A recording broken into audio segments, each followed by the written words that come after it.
chain adjust on my R15M.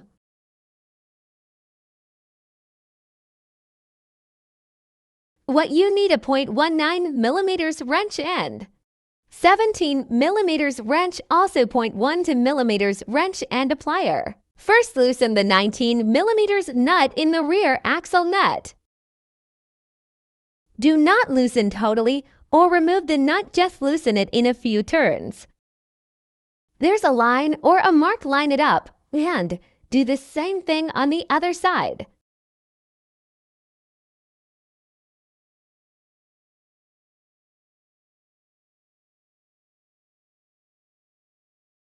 As you can see, the 3 lines mark, both sides are the same.